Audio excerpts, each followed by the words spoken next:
extraordinary public servants, members of my team who've worked so long and hard, Secretary of the Governor, Karen Persicilli-Keough, Counsel to the Governor, Liz Fine, and Budget Director with years of experience, so we appreciate it very much, Bob Magna, for joining us.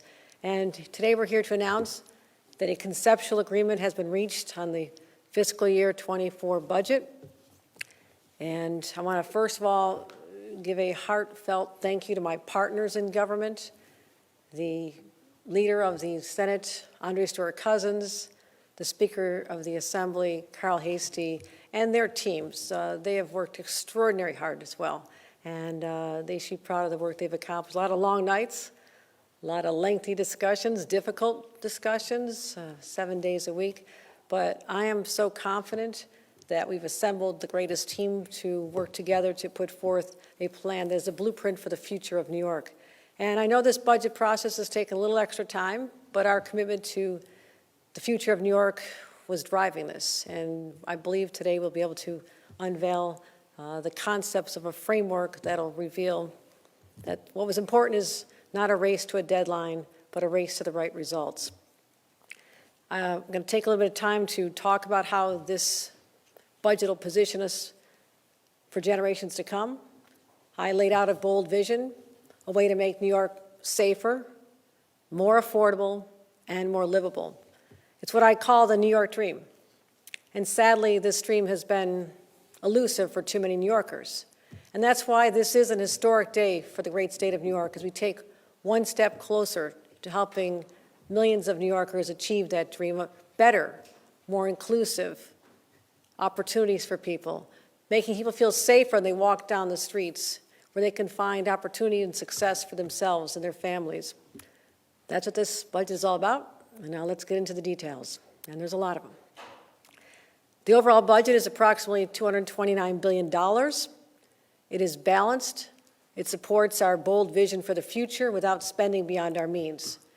The percent of state operating funds in reserves, and I point out last year with my first budget, this was very important to me because you do not know what's going to happen, the headwinds that lie before us, the economic challenges that could still unfold with a recession.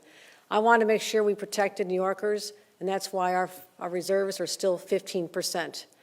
But like I said, the economy remains volatile, and reminding us why we had to be prudent this year and we'll have to be prudent heading into the years ahead. I've always said that every New Yorker deserves to live in a community that is safe and peaceful, and I've been laser focused on making that dream become a reality.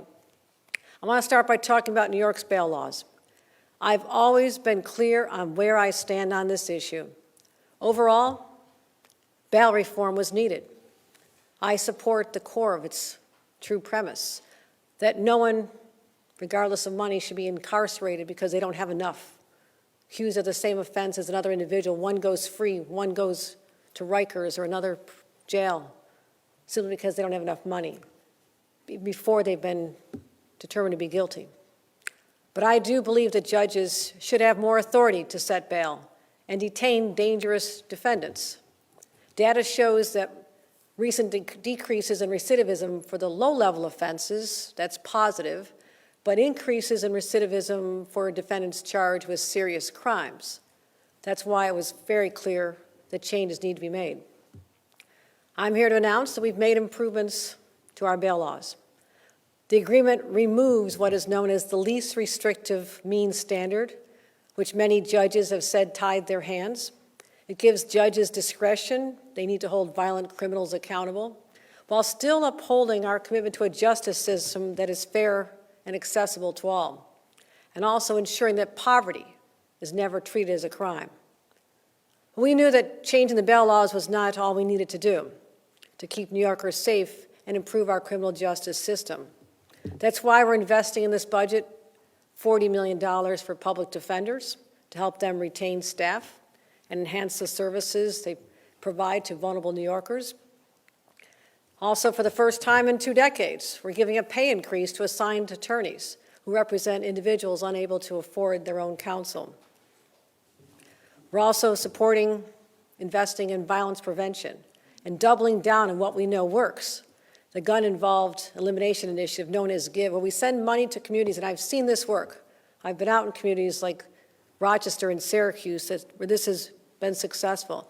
I'm proud to announce the largest investment in this successful program.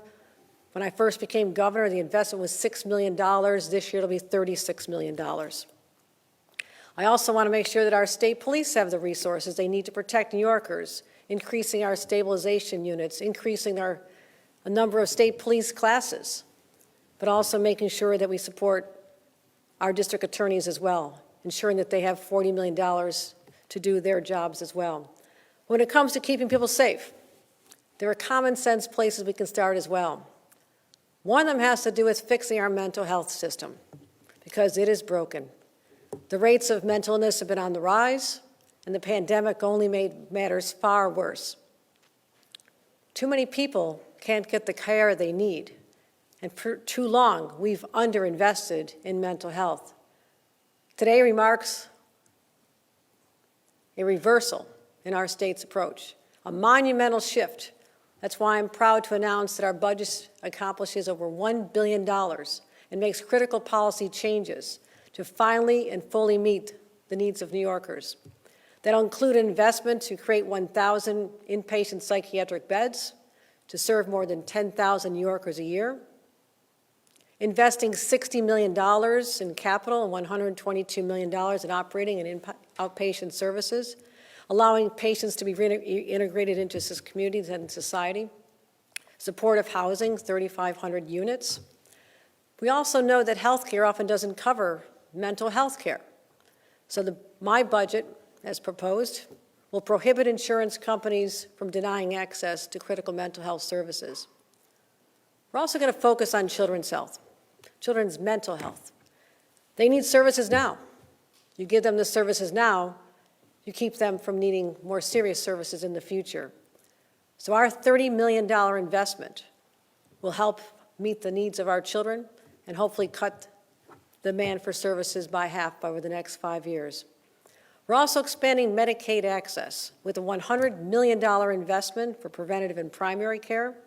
We're making the largest Medicaid rate increase in 2 decades, investing in hospitals, nursing homes, assisted living centers, all to stabilize our state's healthcare system. Last year, we invested over $3.9 billion in 4 years to help our distressed hospitals. This year, we're making an additional $500 million investment to ensure they have the resources they need to provide this care. But you can't talk about health care without talking about reproductive health care. And as we saw this past month, extremist mega judges and legislators won't stop just at overturning Roe v. Wade. They want to implement a national abortion ban and dismantle reproductive health as we know it. But we remind everyone this is New York, the birthplace of the women's rights movement. And as long as I'm governor, this will continue to be a place that is a sanctuary to protect women's rights, and abortion will remain safe, accessible, and legal. We're bolstering that commitment with $100 million in new funding to protect reproductive health care and solidify our historic standing as New York's first safe harbor state. I'm proposing 2 pieces of legislation within the budget. We'll be passing them shortly. Increasing access to abortion care for students at public universities and protecting access to over-the-counter contraception at state pharmacies. The legislation recognized the urgency of these bills and passed them already. I look forward to signing them in the coming days. Now let's turn to another matter. The key to our kids' future is a high-quality education. Last year, we worked with legislators and invested over $31 billion in school aid, more than ever before. This year, we're breaking records again because we have to. Our kids and our teachers still need our help. Kids are still struggling after the pandemic. Our teachers have been through so much. So to get schools back on track, we're providing $34.5 billion, the largest investment for schools in state history. This includes $2.6 billion in foundation aid for a record of $24 billion, delivering on my promise to fully fund that formula for the first time ever. Now, just to put it in context, foundation wage was first implemented over 16 years ago. It took this long to help those high-need schools get what they needed. And finally, we're doing that with this budget today. But also for kids to be successful in school. They can't sit there with their stomachs growling. They're hungry. They need nutritious food to focus and thrive. The budget provides $134 million to serve low-income populations so kids can eat breakfast and lunch at school at no charge at all, regardless of their family income. We're also increasing the number of charter schools, the zombie schools, to give schools more choice. We want to make sure that children are poised for success when they graduate from high school and giving parents the options they've been asking for. We're also investing $20 million in early education high school, P-TECH programs, helping kids earn college credits while they're still in high school. I've seen this work. It's an incredible program in prioritizing high-needed districts. But also I want to make sure, and I've said this before, I want to restore the preeminence of our public higher education system. It's been disinvested in for decades. I want this to be a shining star for all New Yorkers, something we all can be proud of. And that's why we're making, once again, significant investments in SUNY's transformation and CUNY's strategic needs. $2.4 billion for new capital projects, $381 million in capital support, as well as we're establishing a state matching fund for endowment contributions to provide long-term funding for the university centers. But also, you think about our kids, we need affordable, accessible childcare. As the first mother to lead this state, this is something that's personal to me. I know what happens when you don't have affordable, accessible childcare. And so, on behalf of all the parents, this one's for you. We want to make sure that you have what's available to you, because right now, less than 10% of parents eligible for child care assistance are actually using those resources. Think about that. The money's been there, the resources have been there, but only 10% of eligible parents are taking advantage of this. But it's all changing with this budget. We're expanding eligibility. We're raising the income limit so we can have 113,000 more families with their children eligible for this assistance. On top of that, we're lowering the amount of money that parents would have to pay for child care and making sure that we're expanding, once again, for the first time ever, expanding the child care tax credit to include children under 4 years old. Up until now, that tax credit has only been available for children 5 and up. When you think about young parents, the cost of diapers and formula, it's more expensive for those little ones. So this is going to help our families in dealing with the affordability crisis that we said we'd address. So we're going to make sure that they have more options and help deal with this by helping parents any way we can. And also, let's talk about another way we can deal with the affordability issue. I tackled this. I said I'll find any way we can to help reduce the cost of living in our state. The average cost of monthly goods and energy for low-income households has increased by more than 13% in the last 2 years. That's a huge increase for people. It's clear that high inflation is pushing the most vulnerable New Yorkers to the breaking point. So starting in 2024, we're changing that. We're raising the minimum wage to $16 in New York City, Long Island, and Westchester, $15 elsewhere in the state, with 50-cent increases in both 25 and 26. But starting in 2027, the minimum wage will increase annually according to the Consumer Price Index. In other words, if costs go up, so will your wages. There are nearly 900,000 minimum wage earners in New York State, more likely women, more likely people of color, and many are single moms. For them, this will be a lifeline for them and protects them from labor exploitation and gives them a measure of security that they've not had until now. Another area that's really important to me, you know this, I've talked about this a lot, housing. It's been central to my agenda from day one. We have a crisis for far too many New Yorkers. Affordable housing, their rent, their mortgage, it's out of reach. And we've simply not kept up with demand. And that drives up costs, basic supply and demand, and it prices out middle and low-income families from the dream of home ownership. That's why I proposed a bold housing plan. And I believe major action is required to meet the scale of this crisis. The legislature saw it differently. They're not ready to commit to the kind of transformative change I proposed. And I know change can be hard, but we're not walking away from this issue. And I won't stop working hard and fighting until we make housing more affordable for New Yorkers. So I've talked to the leaders. I've committed to working with them. We're together in our desire to do whatever we can to ensure that we've done all we can to increase the supply of housing in the state of New York. And I also believe there's more we can do by executive action, which will be unfolding publicly in the next few weeks. But one thing I do know, when you look at comparing us to other states that have made the tough decisions and have made a difference, it didn't happen overnight. It didn't happen in 3 months. In many cases, it took decades. But I'm impatient. We started the discussion. We started the conversation. And people know that I'm a fighter, and I'm going to continue working with anyone who'll roll up their sleeves and help us change the trajectory that our state is on right now, which is that we do not have enough housing for New Yorkers. So we'll work with advocates, legislators, and I know we can do that here and overcome all obstacles. So let's help the people who are struggling right now, those who fell behind their rent during the pandemic. We're adding $391 million in additional funding. We're expanding the Emergency Rental Assistance Program to make rent relief available for people living in public and subsidized housing. They were left out of the earlier programs based on earlier formulas. We're also focused on helping low-income families, homeowners, stay in their homes with $50 million to help them with the cost of home repairs.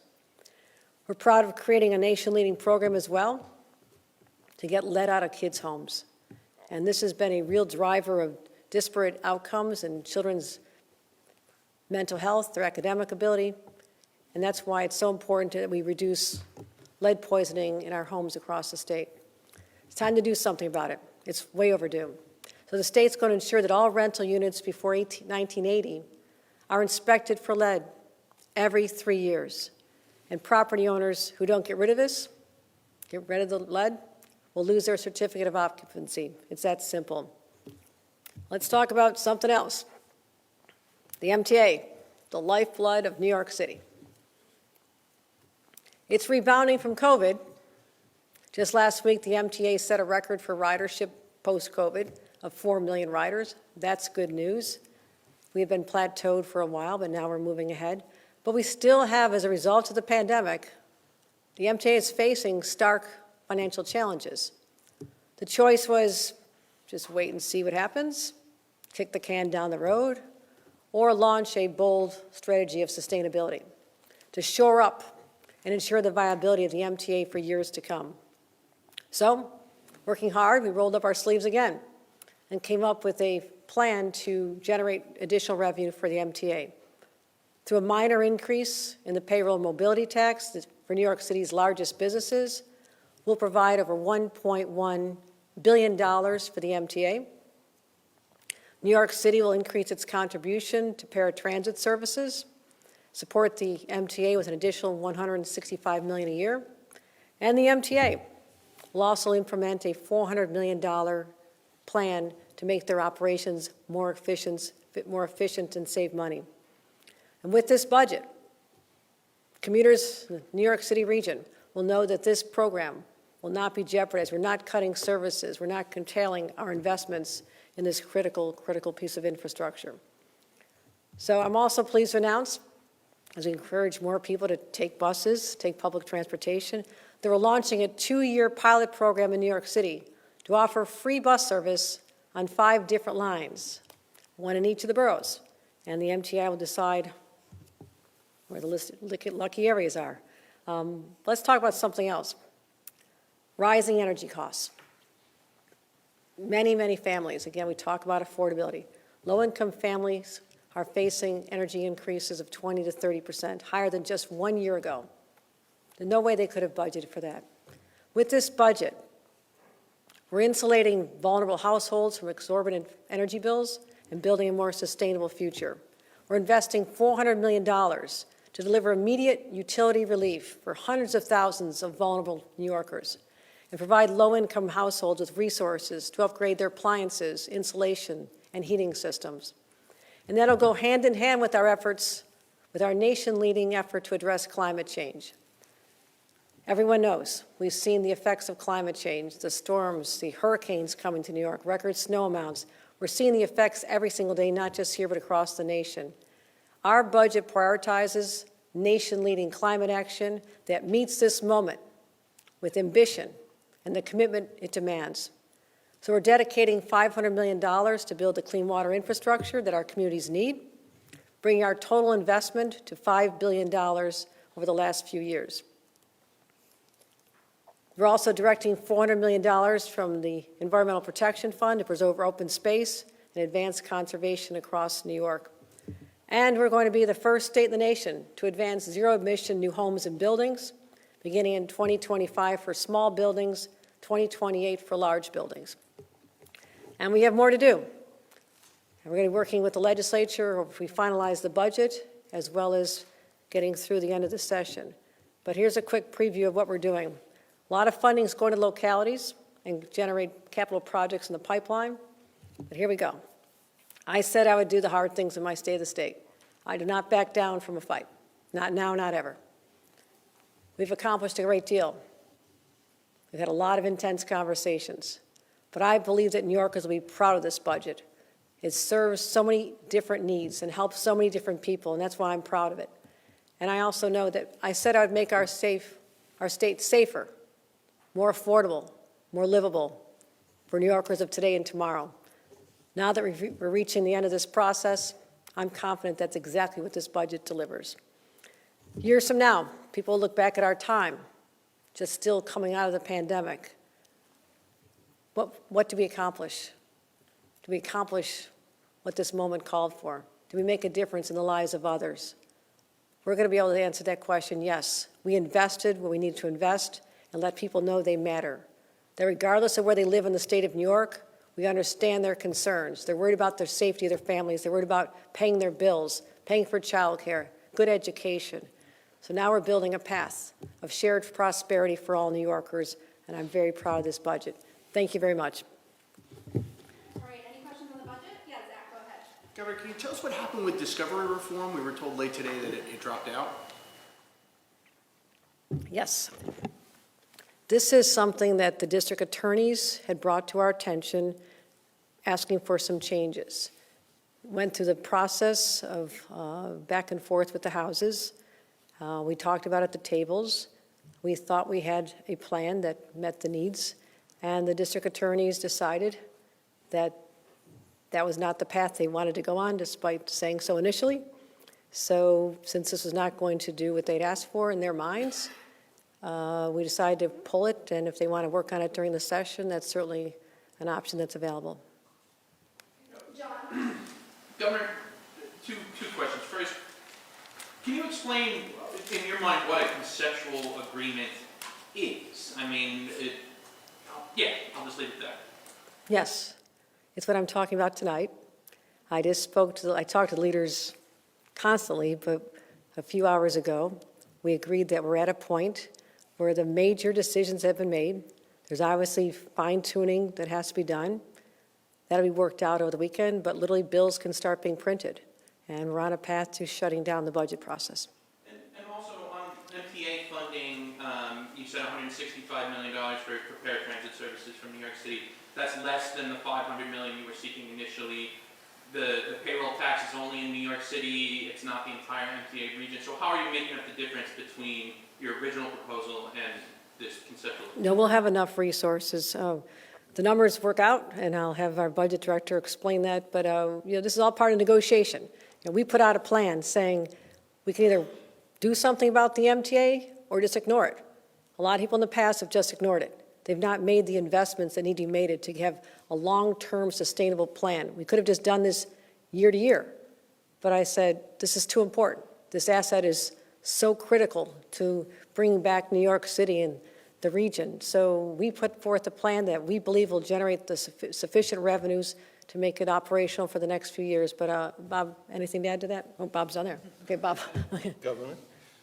No, I think you answered it, Governor. We adjusted the tax rate pieces so that they would cover a big chunk of what we changed. So I think, within the same box that the governor described, which was a combination of a tax piece with the PMT, a city contribution, a modified fare increase and other actions that the MTA was taking within the entire envelope that the governor proposed, we fit this plan together. So it's not dramatically different than what the governor initially proposed. Is there any additional state contribution as part of this? Not different than what was proposed in the budget, which was a one-time, relatively small state contribution. I think we engineered it around the other elements where we changed them a little bit, but no, there's no other additional state contribution. Governor, why do you think removing the least restrictive conditions standard for bail-eligible offenses, I assume, will make New Yorkers safer? And what is the metric of success to judge it in the next months or years? The metric to success will be, can we drive down recidivism the same way we have with lower level offenses? That's a gap that's been borne out by data. We want to make sure we can deal with that. But also, many judges would say to us, right now we have two different standards in the law. One tells us to look at certain factors. Another section tells us to look at factors, but you can only consider the least restrictive means to ensure the defendant returns to court. And judges have leaned on that, and there's some horrific cases splashed on the front pages of newspapers where they talk about individuals where a judge and the defense lawyer said, following the least restrictive means, you have to let this person out. And some of those cases literally shocked the conscience. You cannot believe that someone was let out, and they said, my hands are tied, I have to follow the least restrictive means. So it was important to remove that, to give the judges the clarity. Don't fall back on that, but look at other factors in determining whether or not this person should be remanded or whether or not they should be let out on recognizance or with bail. Okay, Grace. Governor, you proposed both a cap and invest program and allowing the public authority to build renewable energy projects. I'm hoping you could speak to where both of those proposals landed and why. Right. What we're doing is setting up a mechanism to be able to allow for rebates that will be generated with a cap and invest program. And we think that is an important first step because we couldn't do it under existing law. And so we'll be working out the details on cap and invest, which will literally generate billions of dollars to help New Yorkers offset the costs of transitioning to a new form of energy, which when it happens, ultimately the cost of energy will be less, but there are obviously initial startup costs. So we want to make sure we had a very healthy fund to make that easier. We're focusing on aggressive climate protections, but we have to make sure that they're affordable for New Yorkers or it won't work. And so that's what we came to agree on. Anything else I missed on that, Liz or Karen? No, I think you answered it, Governor, and I think we'll see some of the details when we print the budget. Okay, still to be, And the public power authority's ability to build renewable energy. yes, that is in the budget as well, yes. Okay, Ms. Summer, is it end of 2025 for the build? Can you provide more details about the all-electric buildings? Is that end of 2025? And what's the cutoff for large versus What's the cutoff on buildings?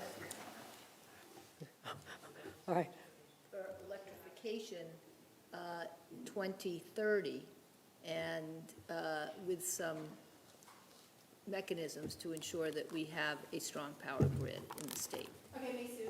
Can you talk about the agreement made on cracking down on illicit pot shops? I know you mentioned that in the yes, presser. yes. That was very important to me as well. All across the state, splashed on the front pages of even the Buffalo News and elsewhere around the state. I see people are so frustrated because we are working so hard to stand up a legal business, and there are obviously startup challenges. It's grand in its scale, but it's going to take some time, and it has been. So we literally have 5 businesses that are legal in the state of New York. Any other place that's selling cannabis is illegal because they're not authorized by the state of New York. What we did not have was a mechanism for individuals from Office of Cannabis Management or from our state tax and finance office to go in and enforce the laws. They weren't even able to allow to do searches because we only had civil penalties and not criminal penalties. So now we're going to have a situation where we're going after not people on the street, we're not changing the laws in that respect, but allowing for there to be prosecution of individuals who are thwarting New York State tax laws. It's called tax fraud. If they're not collecting taxes or paying the taxes, then that is a misdemeanor, and that offense allows the authorities to go in and to do the searches they need. And also, there's another part, Liz, you're very familiar with this. Want to answer that? So the key is that the Department of Taxation and Finance has to have the power and the tools to go in and search and seize illegal product from illegal dispensaries. And that is one part of the law. And the law will provide them with those key tools. The second part will allow OCM to have tools to also go in and close down illegal dispensaries, and we're working on the details of that. It will be finally, hopefully, a change in how we deal with the illegal dispensaries, and the state will be able to show that illegal dispensaries cannot continue to thrive in New York. Are there any worries that that'll conflict with the whole idea behind the licensing process on giving priority to those who had past law convictions? No, that program stays in place. There are only 5 open thus far. There are quite a few people that are still waiting for it, but and you think about from their perspective, these entrepreneurs who obviously have to show a track record of having understand a business, who've run a business, many of them, and we've been working to help stand them up. But if they're looking at the landscape and seeing that there are literally thousands of illegal dealers that are making a lot of money, how are they possibly going to thrive in that environment? So we need to get very aggressive in our crackdown of the illegal facilities and storefronts that we see popping up, proliferating all over the city of New York, but all over the state. So we're focused on helping those individuals that were promised a shot to start a business and be successful, as well as generate substantial funds for a social equity fund that'll go into the communities that have been hardest hit by prosecution of the marijuana laws in the past. So we want all that to still work. It's still on track, but this dynamic of all these illegals popping up has made it more complicated. That's why I wanted to take this budget as an opportunity for us to put more teeth out there to help OCM, Office of Cannabis Management, and Tax and Finance to have the tools they have not had thus far to go in and do the job. Okay, Jimmy? Governor, it's been an eventful 4 months for you. This budget is almost 30 days later. It's probably going to be about 30 days late for adoption, which is later than usual. The Hector LaSalle rejection, and then the renomination, and then the housing plan that didn't quite make it through in budget talks. So I hear from people who say that you're sort of on a downward. You're in a little bit of a trough. So I'm wondering, how do you feel you're doing coming out of this budget process, coming out of these few months, and how do you feel set up for the end of session and the years and decades to come? No, this is a transformative budget, and I will never shy away from a fight. You're not always going to win. You're not always going to win. And I'm not going to quote Wayne Gretzky again, because I'm only a hockey fan. I love all the sports. But this state requires a leader who's not afraid to get knocked down once in a while, because I always get back up. And I get back up even more committed to take on the challenges. Housing is an enormous challenge. People have written about the fact that no one has touched this topic for 30, 40 years. My parents, when they were 29 and 30 years old, were activists trying to open up more housing to people of color in our hometown. My dad was barely a kid, and they took on this challenge in 1965. It is disgraceful that in 2023, we still can't open up our communities to multi-family housing to help our young people and people just starting out and our seniors to have a place to live. But also you look at the space that's around our transit hubs. They could be magnificent. There's great examples. So, Jimmy, it's not going to be easy. But I didn't come here to do easy. So there will be knockdowns. I'm just getting started. I've just begun my term as governor, and I feel very confident that when people see what went into this budget, the issues that we took on, fighting for climate change, fighting for public safety, fighting to make sure that our families can live a more affordable life. I'll do this every year that I'm blessed to be governor. And I don't care what critics say at the time or what's going on. I'm proud of the court that's been put in place. We have outstanding jurists that represent the state of New York. People should be proud of that. And I think this budget overwhelmingly is a great success. And if housing is the one area where we need to do more, I've already said that. That is not new to me. And anybody who wants to work with me to get this done, line up. Governor, on housing, are there any elements that could carry over from your initial budget proposal into the post-budget session or maybe even into the next couple of years or so? Oh, absolutely, absolutely, Nick, and that's exactly what I spoke to the leaders about. You know, there are areas where we can be talking about, especially stimulating housing growth in the city of New York. I mean, that's a dire area where we need changes in 421A. You know, we have to incentivize people to build affordable housing. We have to deal with the Florida area ratios because we could have more density, the density that was allowed back in the 1930s and 40s. We don't allow now. There's so many arcane rules out there that we need to put forth. Now, a budget is a compressed time frame. It's an intense time frame, but we're going to take the time necessary to talk about other ways that we can make sure that we're building housing stock. I'm going to be looking at the suburbs. We're going to talk about our transit hubs and find a path forward because we're not surrendering on this issue. And so we have the end of session, opportunities to talk there, opportunities, and I've made this commitment with the leaders. Let's sit down together. Let's sit down with the housing chairs and come up with a thoughtful approach, work on it throughout the next year as well, and look at it again next year's budget. So you kind of just follow up, do you expect strategy and policy to kind of both change on that? I'm going to take a fresh look at everything we proposed, but I do know that there's 4 or 5 initiatives that are important to the city of New York. It's something Mayor Adams and I want to get done, and those are not moving off my agenda as well. But also we'll take a look at the suburbs and see what we can do to incentivize more growth everywhere from downstate up to the North Country. So we're not done. Channel 6 in the back. Hey, Governor, how much does criminal recidivism concern you? I heard you talking about that a couple minutes ago. And also, are you ready to endorse the current president for his second term? Well, I already have. I tweeted out, I'm with Joe, so that's out there. I'm delighted to, I just spoke to the president on a call yesterday. Very excited to support President Biden's reelection. What he has done for the state of New York, and I told him this, I'll be at Micron tomorrow. They're going to be putting shovels in the ground very soon, working on a community agreement of $500 million investment in Syracuse to get ready for Micron coming.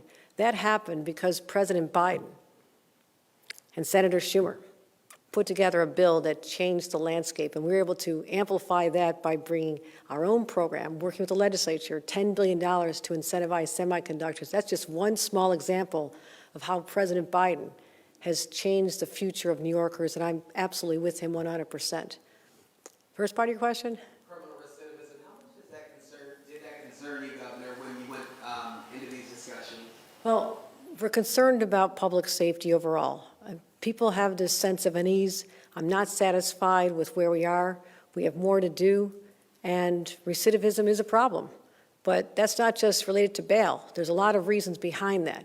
And we're taking a holistic look at the criminal justice system. That's why our new partners in the Court of Appeals as well, the Office of Court Administration, we're working together. We talked about this.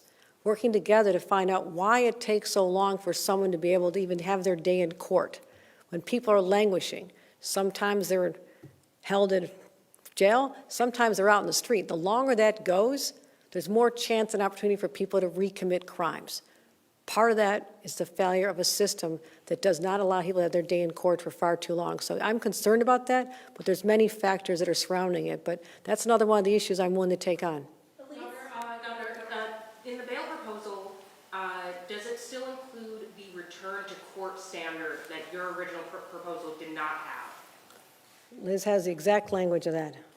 It does have the return to court standard, but instead of least restrictive, the standard is that the court must consider the kind and degree of control or restriction necessary to ensure the defendant's return to court. And Governor, I just wanted to follow up on what Jimmy was asking.